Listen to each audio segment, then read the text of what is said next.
todas estas declaraciones y la formación de comités como el que preside Eduardo Vega y la limpieza que se ha dicho se va a hacer a los diferentes ministerios y al propio Congreso de la República, ¿no es cierto? Me parece bien pues, que se haga esta especie de, como lo han denominado ellos mismos, una limpia, ¿no? Ellos mismos han dicho, han utilizado ese tipo de frases para lo que se va a hacer desde el Ejecutivo. Y me parece bien que se empiece a trabajar desde ahí y en profundidad. Muy bien, vamos a continuar con el programa. Vamos a tocar otro tema. Vamos a tocar otro tema que me parece súper importante. Recuerden que ha habido una actitud, creo, positiva, desde mi punto de vista, en el tema de las bambas. Se está esperando que se formalice por completo y en consenso el tema de la tregua que se ha pedido en las bambas, porque hoy conversábamos con el gobernador regional de Purímac y él decía, hay todavía un sector de 4 comunidades que dicen, nosotros no estamos muy de acuerdo con el tema de la tregua. Ojalá que se termine formalizando para que se pueda negociar correctamente. Estamos con Ronald Ibarra, el jefe de la Oficina de Conflictos Sociales de la PCM, para que nos cuente su parecer sobre este tema, porque la PCM hoy con el señor Luque a la cabeza tiene una tarea gravitante en este tema. Don Ronald Ibarra, ¿cómo está? Bienvenido al programa. ¿Estamos ya con don Ronald Ibarra? ¿En un instante más? ¿Me avisan? Ya, en un instante más, entonces en un instante más.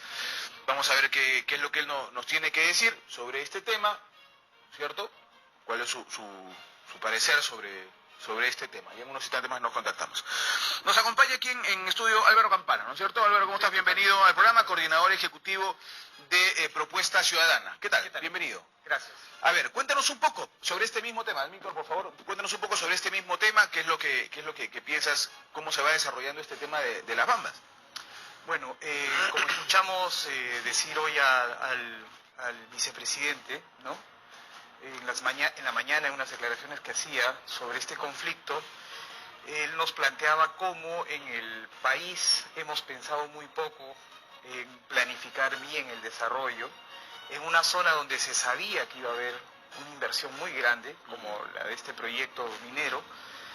Los indicadores prácticamente, digamos, siguen siendo de pobreza extrema en la zona, ¿no? Y graves, ¿no? Ese es un primer, creo, marco que habría que considerar para comprender la conflictividad social que hay, ¿no? Ese es un primer elemento. Un segundo elemento, creo yo, tiene que ver con la institucionalidad ambiental, ¿no? Lo que ha pasado con el estudio de impacto ambiental y con los cambios que se han producido de parte del paso de una empresa a otra y que cambiaron algunas condiciones sin que haya una consulta a la población. Creo que es otro elemento que deberíamos considerar, ¿no? Y lo que ha implicado pues la construcción de esta vía, ¿no? Sobre territorios comunales, generando además un nivel de contaminación muy grande, etcétera, que creo que es otro elemento que hay que considerar, ¿no?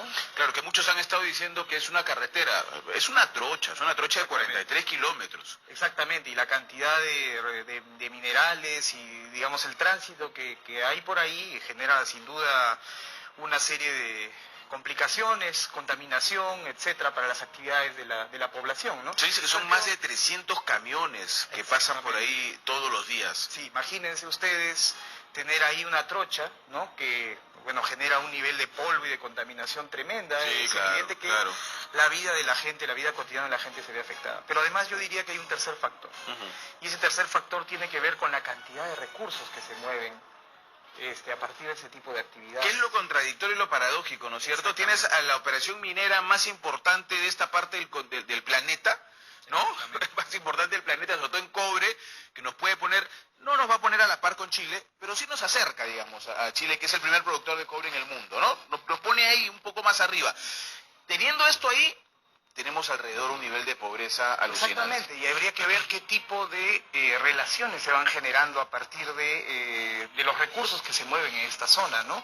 El tipo de relación que adopta la empresa con las comunidades y cómo esto también afecta a las propias autoridades, que muchas veces se ven involucradas para lograr legitimidad o para garantizar que operen de manera adecuada estas empresas sin que haya mayor conflicto, terminan involucradas incluso en situaciones de corrupción, ¿no? O sea, podríamos decir que hay demasiado dinero de por medio y entonces además se adopta una relación con la comunidad donde se plantean pues que va a haber unos recursos, en fin, se paga un justiprecio a algunas comunidades, a otras.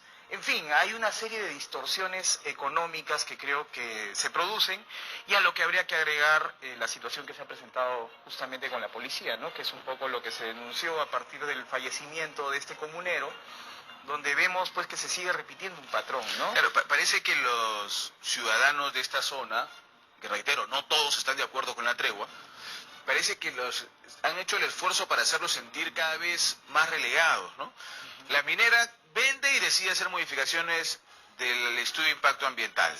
El Estado en las mesas de trabajo, que tiene un año la última mesa de trabajo, no resuelve absolutamente nada de lo que ahí se acuerda. Encima la policía da la impresión, quiero decirlo de esta manera, da la impresión de que lo que decide es beneficiar a la empresa, utiliza sus camiones para sacarlos, o sea, como que los han dejado y ustedes defínanse solos, el Estado no está con ustedes. Pero además creo que hay que decir que hay una gran fragmentación de intereses dentro de la propia comunidad o de las comunidades que están en la zona y de las propias autoridades, ¿no?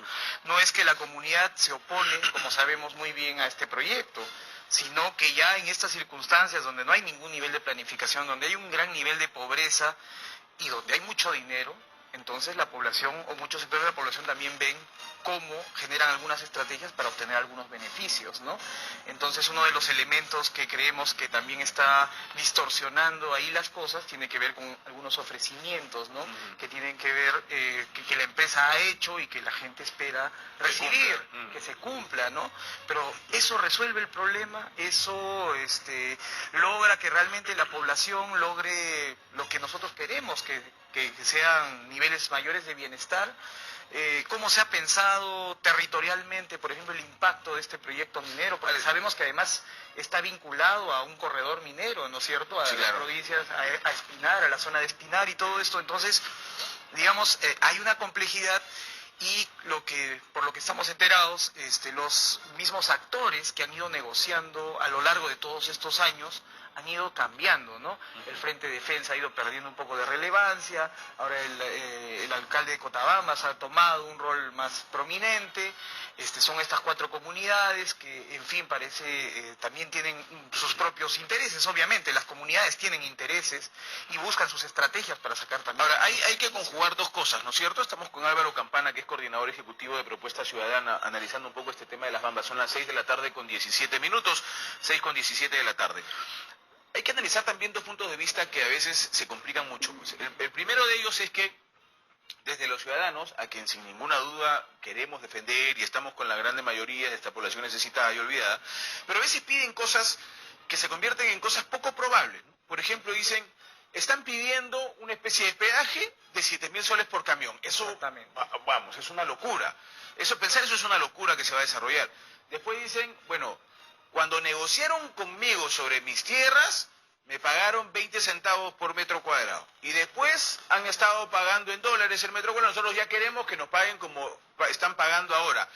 Eso tal vez puede ser fruto de una negociación, aunque es un negocio ya hecho, un trato ya hecho, ya pagado, ya cancelado. Y el otro aspecto, no sé si compartes conmigo, es que a veces le estamos dando la impresión a la ciudadanía que la empresa privada tiene que resolver los problemas del Estado y no es así, ¿no? Exactamente. Entonces yo creo que lo que se plantea, por una parte, es una gran asimetría de información, donde tú tienes a una empresa que saca provecho de la información que tiene, que a partir de ello entabla una relación con una comunidad que, como tú mismo lo has dicho, vive en situaciones de pobreza muy grande, ¿no? Por una parte. E ignorancia a consecuencia de la misma pobreza. Claro, entonces obviamente la gente se siente defraudada, siente que ha habido una injusticia, si es que se han aprovechado, que ¿no? se han aprovechado de ella. Es lógico que eso ocurra, por una parte. Ahora hay que ver quién permite que eso ocurra también. O sea, si tenemos previsto un proyecto de esas características, ¿cómo el Estado ha garantizado niveles mínimos para que haya un trato adecuado, para que se haga un justiprecio adecuado, ¿no es cierto?, para que se generen condiciones también de desarrollo mínimo en la zona? Eso es lo que debería garantizar el Estado. Y efectivamente, como tú dices, a la hora de la hora también las empresas terminan buscando su legitimidad, apelando a cosas que en realidad deberían ser orientadas por el Estado, dirigidas por el Estado. El Estado es el que debería invertir ahí, el Estado es el que debería buscar sacar las mayores ventajas Ese es el de esa inversión, ¿no es cierto?, capturar la mayor renta posible, cosa que no hemos hecho a pesar de los grandes o de los altos precios que hemos tenido, de este boom de altos precios que hemos tenido y que ya se terminó además, y que ahora hay muchos menos recursos de canon. Ahora las empresas siguen siendo beneficiadas para buscar mayor inversión de cierta estabilidad tributaria, ¿no es cierto? Entonces el Perú ha perdido toda una gran oportunidad a lo largo de todos estos años y ahora nos encontramos en un contexto totalmente distinto, en un contexto donde, como muy bien dice José de Chávez, sigue existiendo un boom minero, pero ese boom minero ya no está en el contexto de altos precios. Claro, ya no tiene el mismo nivel que hace 5 años atrás, 10 años atrás. Sino más bien ahora estamos en una especie de carrera hacia el fondo, ¿no? Donde más bien la regulación ambiental y todo tipo de búsqueda de mayores beneficios del Estado, porque obviamente estos son recursos del Estado no renovables, no los vamos a tener nunca más, claro, no son adecuadamente aprovechados y la población queda en medio sin poder obtener, digamos, el bienestar que debería obtener por el alcance de este tipo de inversión. Alguna vez escuché al presidente de Ecuador, Rafael Correa, con quien pudo tener muchísimas discrepancias en otros aspectos, pero cuando se trata de luchar en favor de la población con la empresa privada, creo que tiene Correa, ¿no? Tiene Correa, el presidente, que es su apellido. Yo escuchaba decirle, por ejemplo, en una población ecuatoriana donde se iba a extraer oro, que es, a comparación de otros países como el nuestro, digamos que es mucho más bajo, ¿no? El poder aurífero que tienen ahí. Pero digamos, él decía, la población estaba en contra. O sea, tenía la población en contra. Entonces, para empezar, él se atrevió a dar la cara, hizo una reunión con toda la población y dijo, señores, esto que tengo acá, y le mostraba una pequeña pepita de oro, ¿no? Decía, esto de acá es lo que nosotros queremos sacar. Mientras ustedes sigan siendo pobres, de aquí no sale el oro. Pero el oro va a empezar a salir y los primeros que se van a beneficiar, antes de beneficiarse de Quito, antes de beneficiar etcétera, etcétera, se benefician ustedes. Tienen educación, carretera y salud. A partir de que ustedes empiecen a tener esto, entonces vamos nosotros a hacer que todo el país se aproveche de esta zona minera que está en su tierra. La gente, oiga, bien, ¿no? Claro. Eso es lo que queremos. Pero aquí tenemos una zona minera y a los alrededores la gente más pobre del país. Claro, y yo diría también, y quería agregar otro elemento que tiene que ver con este nivel de descoordinación del propio Estado. Es decir, tenemos un Estado que, por ejemplo, a nivel local plantea ciertas necesidades, tiene una cantidad de recursos determinados, ¿no es cierto? Tenemos un gobierno regional que también, y un gobierno nacional que están totalmente desarticulados, que no saben cómo atender esa zona. Tenemos un presupuesto muy centralizado, y de esa manera no es posible atender las necesidades de la gente. O sea, no solamente se trata de un Estado central, omnipotente, que resuelve los problemas pues de las pequeñas comunidades. Ahí también hay que plantear el tema de nuestra institucionalidad. ¿Hasta qué punto esta institucionalidad de este Estado está siendo capaz, en primer lugar, de planificar el desarrollo, de atender las necesidades de la población, ¿no es cierto?, canalizando recursos para hacer las inversiones que se tengan que hacer, e incluso en el tema que estamos planteando ahorita, el tema de la conflictividad social. ¿Hasta qué punto estamos en capacidad como Estado de atender estas situaciones de conflictividad? ¿Cuál es el diálogo que hay entre los 3 niveles de gobierno? ¿Cuál es el nivel que hay de diálogo que hay entre los distintos sectores que están involucrados en los conflictos? En fin, tenemos también ahí otra gran debilidad. Todos estos años hemos tenido muchos recursos y no hemos potenciado al Estado. No tenemos herramientas de planificación eficaces, no tenemos una articulación intergubernamental, no tenemos una articulación entre sectores del Estado. Entonces, lo que finalmente tenemos es que este tipo de situaciones avanzan, ¿no es cierto? Se va embalsando una situación de conflictividad.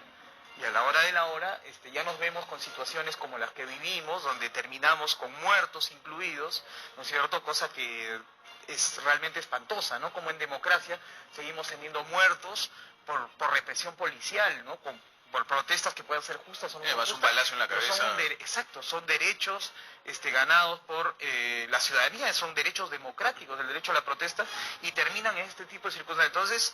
Entonces, creo que tenemos que realmente ver cómo se articula este Estado, cómo replanteamos este Estado y cómo realmente logramos articular pues nuestras propuestas de desarrollo y sacamos ventaja de este tipo de proyectos para que realmente haya niveles de desarrollo en el territorio, ¿no? Ahora, Álvaro, ¿qué piensas? A ver, este problema de las bambas no es nuevo, no lo creó este gobierno, ya viene de bastante tiempo atrás, la mesa del diálogo no funciona, la última tiene como un año y no ha funcionado, ha fracasado, pero ¿qué piensas de la reacción que está teniendo ahora, colocando al vicepresidente, que además es ministro de Transportes y Comunicaciones, Martín Vizcarra, a la cabeza de esta mesa de trabajo, y a partir de ahí buscar una tregua y tratar de manejar las cosas? Bueno, yo creo que es una reacción inteligente. Me parece bien que vaya Martín Vizcarra, creo que tiene una experiencia en este tipo de negociaciones, entiende el problema, por lo que le hemos escuchado, ¿no es cierto? Y a partir efectivamente de la responsabilidad que él tiene puede pues ayudar a parchar de alguna manera la situación momentáneamente, ¿no? Empezar a responder algunas demandas de la población, no sé, por ejemplo, ver la manera de mejorar esa vía y de que las comunidades que han visto invadidos o utilizados sus territorios se sientan, tengan algún tipo de no sé, que se les, de alguna manera, se les dé una gratificación o algún tipo de recursos por el uso de su territorio, ¿no? Entonces yo creo que el vicepresidente es una persona que puede atender ese tipo de problemas, pero la pregunta es si eso va a resolver el problema. Claro, porque ya la gente, tu pregunta es inteligentísima, porque la gente empieza a tener ya cada vez más desconfianza, por supuesto, porque ya se le ha ofrecido, puede solucionar. O sea, es como que a un niño le digas, oye, ya, saca buenas notas y te voy a comprar un juguete. A la primera te acepta, no le compras el juguete, ya, sácame otra vez buenas notas y te voy a comprar un juguete. Pero llega un momento que ese chico no te va a creer nada. Es una cosa similar, ¿no es cierto? A la población se le está diciendo, te voy a solucionar, te voy a solucionar, te voy a solucionar, y ya tienen un montón de tiempo y no le solucionan nada. Pero también hay que decir que hay, seguramente entre las demandas legítimas de la población, también otros actores que quieren aprovecharse de las circunstancias. No hay duda, yo no tengo duda. Entonces cada vez más presiono para que obtener algún tipo de beneficios, ¿no es cierto?, particulares, y a eso aludía yo con esta fragmentación de intereses. Pero si la mesa de diálogo hubiera funcionado, no hubiéramos llegado ni al muerto, ¿no es cierto?, ni a este señor muerto, ni a una situación en la cual tenemos que solucionar ya poniendo al propio viceministro en el tema. Y tendríamos una agenda clara de lo que se necesita en la zona, y tendríamos algún tipo de políticas orientadas a atender lo que viene ocurriendo en la zona, ¿no?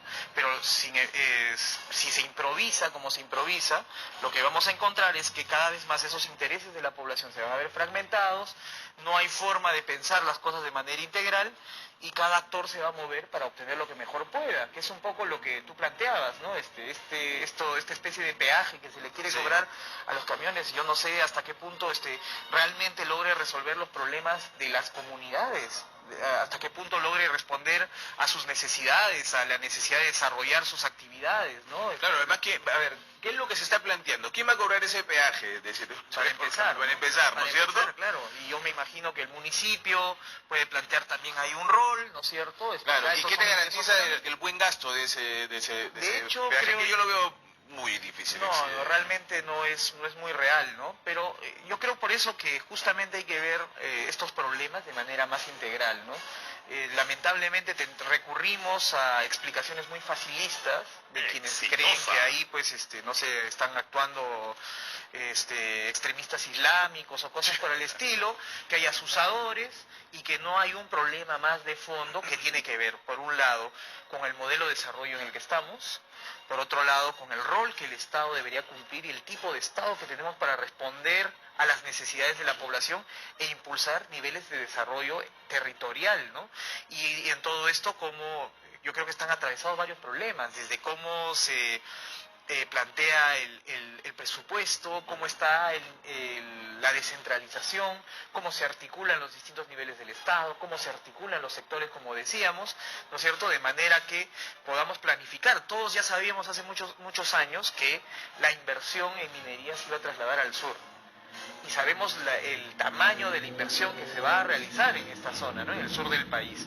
Sabemos de cómo, ya por las experiencias previas en Cajamarca o en otras zonas, los impactos que tiene esta actividad. Entonces, no planificar eso, no prever que hay que generar condiciones para que la población se sienta beneficiada por un lado, para que hayan regulaciones adecuadas, para que el Estado logre captar realmente recursos que le permitan atender las necesidades de la población, seguimos en lo mismo, ¿no? Solamente que ahora en condiciones peores, sí, porque pues, no hay recursos. Es verdad, es verdad. Álvaro, muchas gracias por haber estado con nosotros. Creo que hay muchos ángulos por tocar y mucho que resolver todavía con respecto al tema de las bambas, ¿no? Porque si vamos a empezar a creer que ya todo está resuelto, vamos a regresar a lo mismo. Si me permite, sí, claro. Quería mencionar, antes de retirarme, que el día de mañana tenemos un foro justamente en el Congreso, que estamos organizando, bueno, con una bancada, lo haremos también con otras bancadas, ¿no? En este caso han tenido a bien los amigos de la bancada del Frente Amplio a organizar con nosotros una actividad que tiene que ver justamente sobre el presupuesto público. A ver, cuéntanos un poco, ¿cuáles son los puntos que se van a tocar aquí? Se van a tocar todo lo relacionado con lo que está implicando la recentralización del presupuesto, que a nosotros nos parece grave, ¿no? Porque eso desarma a los gobiernos regionales y locales. ¿Está peor que el último presupuesto? Sí, sabemos que los gobiernos locales son los más afectados, por una parte. Sabemos que la pequeña agricultura también está siendo afectada, se ha reducido. Nosotros sabemos, por ejemplo, que, digamos, si algo bueno hubo en los años pasados en términos de inversión, y en términos de la descentralización, fue que los gobiernos locales fueron capaces de invertir con los recursos del canon y todo esto en la pequeña agricultura. La pequeña agricultura ha ayudado a resolver ha mejorado, digamos, la situación de pobreza de la población rural. La mano de obra, y vemos además, que estos recursos se van reduciendo, ¿no es cierto? Y que además el dinero se va concentrando en el Estado central, y las municipalidades, que son las que creemos nosotros serían las más adecuadas en poder responder a las necesidades de la población local, ven cada vez más restringidos sus recursos. Entonces nos parece importante discutir este tipo de problemáticas. Sí, sin ninguna duda. La redistribución del presupuesto es importante. Sí. No tengo la menor duda de ese tema. Álvaro, nuevamente, muchas gracias. Listo, muchas gracias por estar con nosotros. Álvaro Campana, coordinador ejecutivo de Presupuesto Ciudadana. Propuesta Ciudadana, perdón. Y esto que estaba pensando yo en el presupuesto que me estás hablando. ¿Cuándo es este evento? Mañana. A ver, acá tengo la información. Esto se va a realizar en la Sala Atahualpa del Congreso de la República, de 6 a 9 de la noche, porque van a estar presentes más de 50 alcaldes, organizados muchos de ellos en Remurte, esta red de municipalidades urbanas y rurales del Perú. Y bueno, el tema es presupuesto público 2017 y la demanda de los gobiernos descentralizados. Muy bien, muchas gracias otra vez. Señores, tenemos que irnos al corte, son las 6 de la tarde con 32 minutos.